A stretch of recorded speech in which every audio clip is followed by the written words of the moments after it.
एक समय की बात है। कैलाश पर्वत पर भोलेनाथ को तैयार होता देख माता पार्वती बोली, प्रभु आप कहाँ के लिए तैयार हो रहे हैं?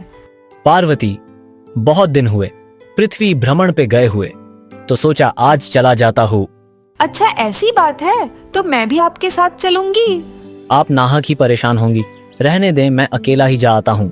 नहीं नहीं प्रभु, मैं तो साथ ही जाऊंगी आपके, चलिए। पार्वती, आप मानेगी नहीं, चलिए। भोलेनाथ और माता पार्वती अपना रूप बदल धरती पे आ जाते हैं। पार्वती जी देखती है कि वहां बहुत चहल पहल थी। सभी महिलाएं बाजार में खरीदारी कर रही थीं। कोई सुहाग का सामान खरीद रही थी, तो कोई मेहंदी लगवा रही थी, तो कोई चूड़ी बिंदी खरीद रही थी। ये देख पार्वती जी शिव जी से बोली, प्रभु आज पृथ्वी पे इतनी चहल पहल क्यों है? सभी औरतें 16 श्रृंगार का सामान खरीद रही हैं। क्या कोई पर्व आ रहा है? हाँ पार्वती, ये सभी औरतें करवा चौथ के पर्व की तैयारी कर रही हैं। कल करवा चौथ है। करवा चौथ? इसमें क्या होता है स्वामी? इस दिन सभी औरतें अपने पति की लंबी आयु, घर परिवार की सुख समृद्धि के लिए निर्जला उपवास रखती हैं। अच्छा स्वामी, तो मैं भी कल आपके लिए निर्जला उपवास करूंगी। लेकिन आपको भला ये उपवास करने की क्या आवश्यकता है? तुम्हारा सुहाग तो मैं हूँ, स्वयं शिव। तब भी स्वामी, मैं ये उपवास करना चाहती हूँ आपके लिए। पार्वती जी की हट के आगे शिव जी की एक ना चली और वो दोनों कैलाश पर्वत लौट गए। अगले दिन माता पार्वती करवा चौथ का उपवास करती हैं, 16 श्रृंगार करती हैं, सुंदर वस्त्र आभूषण पहनती हैं और भोलेनाथ के लिए मेहंदी लगा के अपना व्रत धारण करती हैं। तो आखिर रख ही लिया अपने करवा चौथ का व्रत? जी स्वामी, व्रत तो रख लिया, लेकिन यहाँ कैलाश पे अकेले अकेले ये व्रत कुछ अधूरा सा लग रहा है। अगर आप आज्ञा दे तो मैं पृथ्वी पे जाके सभी औरतों के साथ अपना व्रत कर लूं। जैसी आपकी इच्छा पार्वती जी।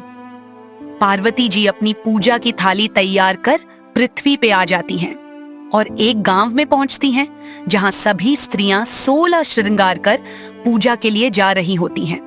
तब सीमा की नजर उन पर पड़ती है। अरे आ जाओ बहन, वहाँ क्यों खड़ी हो? हमारे साथ पूजा करने चलो। हाँ हाँ चलो। मेरा तो ये पहला करवा चौथ का व्रत है। आपका भी पहला करवा चौथ है क्या? मेरा भी ये पहला व्रत है। माँ पार्वती और सीमा सभी औरतों के साथ पूजा करने बैठ जाते हैं। पूजा और कहानी के बाद सभी महिलाएं अपने घर जाने लगीं, तो सीमा बोली, तुमने अपना नाम नहीं बताया, और तुम्हारा घर कहाँ है? मेरा नाम गौरी है। मैं इस गांव में नई आई हूँ। मेरे पति किसी काम से शहर गए हुए हैं। अच्छा, तो तुम अकेली हो घर में? एक काम करो, मेरे साथ मेरे घर चलो।